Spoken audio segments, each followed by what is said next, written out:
दुबला पतला शरीर, लंबी जटा, कंधे पर यज्ञोपवीत व कमर में मृगशाला ही जिनकी पहचान थी।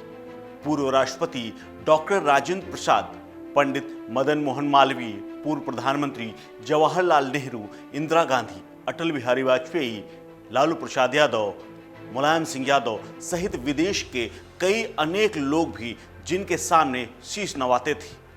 सन 1911 में जॉर्ज पंचम भी जिनका आशीर्वाद लेने उनके आश्रम तक गए थे। कहा जाता है कि बरसात के दिनों में सरयू नदी की बाढ़ का पानी उनके मचान को छूने के बाद घटने लगती थी। जी हाँ, मैं बात कर रहा हूँ यूपी के देवरिया जिले के देवरहा बाबा की, जिनका नाम लेते ही उनके चमत्कारों की कहानी शुरू हो जाती है। लेकिन उन्होंने खुद कभी किसी चमत्कार, शक्ति, आशीर्वाद का दावा नहीं किया और न ही कभी उन्होंने किसी प्रकार के चमत्कार की बात कही है। नमस्कार, मेरा नाम है कुलदीप द्विवेदी और आप देख रहे हैं वन इंडिया हिंदी। हरिद्वार में कुंभ मेला चल रहा था। बात 1962 की है। इसी दौरान वैष्णव अखाड़े के महंत का हाथी पागल हो गया। वो इधर उधर दौड़ने लगा। हरिद्वार तब यूपी का हिस्सा हुआ करता था। मेले में एसपी ने मेरठ बटालियन के सूबेदार को आदेश दिया कि हाथी को गोली मार दो। कुंभ के पवित्र आयोजन में जीव हत्या को लेकर सूबेदार संशय में थे। तमाम प्रश्न उनके दिमाग में चल रहे थे, लेकिन अगर हाथी को नहीं मारते तो बहुत लोगों की जान भी ले सकता था। सूबेदार पहुंचे मेले में आए हुए देवरहा बाबा के पास, जहां उन्होंने अपना धर्म संकट बताया। कहते हैं कि बाबा ने उन्हें प्रसाद दिया और बोले, इसे ले जाओ, हाथी को खिला दो और वो शांत हो जाएगा। इसके बाद सूबेदार हिचके और उन्होंने पूछा, अगर बाबा उसने हमला कर दिया तब क्या करूंगा? तो देवरहा बाबा ने कहा, तुम उसे प्रणाम करना। सूबेदार डरते हुए पगलाए हुए हाथी के पास गए, हाथ जोड़कर प्रणाम किया और प्रसाद आगे बढ़ा दिया। इतना देखते ही हाथी ने सूंड से प्रसाद लिया और खाते ही शांत हो गया। चमत्कार के ऐसे अनगिनत किस्से हैं जिनका देवरहा बाबा के भक्त और अनुयायी यदा कदा जिक्र करते रहते हैं। यूपी के देवरिया जिले में आश्रम बनाने वाले देवरहा बाबा की जीवन यात्रा चमत्कारों और विलक्षण दावों से भरी पड़ी है। हालांकि योगी राज और ब्रह्मश्री की उपाधियों से लैस देवरहा बाबा ने न तो चमत्कारों का कभी कोई दावा किया और न ही कभी दरबार लगाकर शक्ति का प्रदर्शन किया, न ही उन्होंने कभी किसी प्रकार से कोई दान लिया।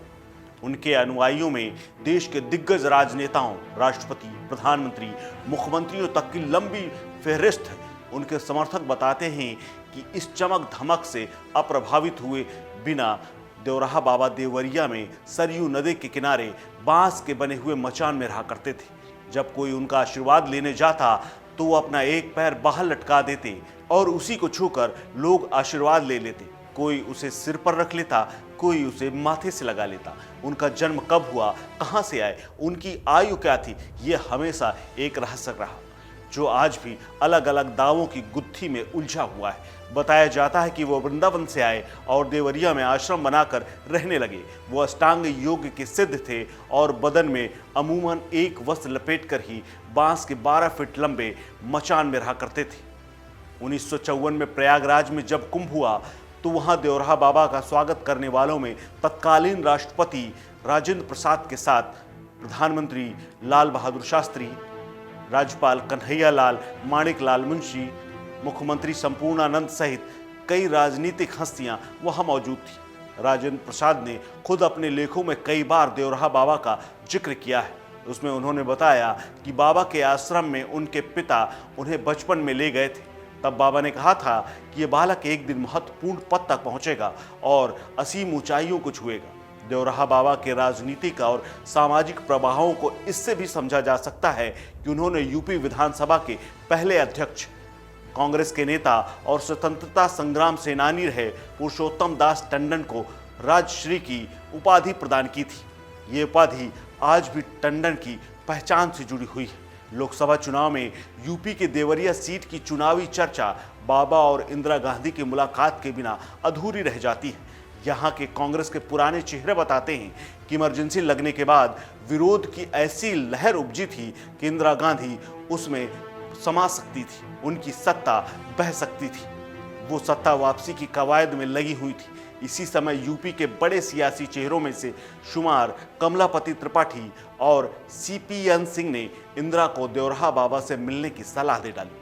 कमलापति त्रिपाठी यूपी के सीएम रहे, जबकि सीपीएन सिंह के बेटे आरपीएन सिंह मनमोहन सरकार में केंद्रीय मंत्री थे। पिछले साल वो बीजेपी में शामिल हो गए। कहा जाता है कि नेताओं की सलाह पर इंदिरा गांधी 1978 में देवरिया के देवराहा बाबा आश्रम पहुंची थी और वहां पर उन्होंने उनका आशीर्वाद लिया था। इंदिरा के बाद उनके बेटे और पूर्व प्रधानमंत्री राजीव गांधी भी देवराहा बाबा से मिलने वाले सियासी चेहरों में शामिल थे। राजीव की मुलाकात उनसे वृंदावन में भी हुई थी। सियासी गलियारों में ऐसा भी दावा किया जाता है कि देवराहा बाबा ने विश्व हिंदू परिषद और सरकार के बीच मध्यस्थ की भूमिका निभाई थी। उनके ही कहने पर तत्कालीन प्रधानमंत्री राजीव गांधी ने 1989 में विश्व हिंदू परिषद को राम मंदिर के शिलान्यास की अनुमति दी थी। बाबा के समर्थक बताते हैं कि उन्होंने राजीव गांधी से कहा था, बच्चा हो जाने दो। ये दरअसल उस वक्त के भोजपुरी के कुछ शब्द हैं जो आज भी बोले जाते हैं, उस क्षेत्र में लोग जानते हैं, यानी ठीक है जो हो रहा है उसको करने दो। उस समय बूटा सिंह गृह मंत्री हुआ करते थे और उत्तर प्रदेश में नारायण दत्त तिवारी मुख्यमंत्री। 1984 में आयोजित जिस धर्म संसद में अयोध्या में राम मंदिर निर्माण को लेकर आंदोलन चलाने का फैसला किया गया था, उसमें भी देवराहा बाबा का नाम शामिल था।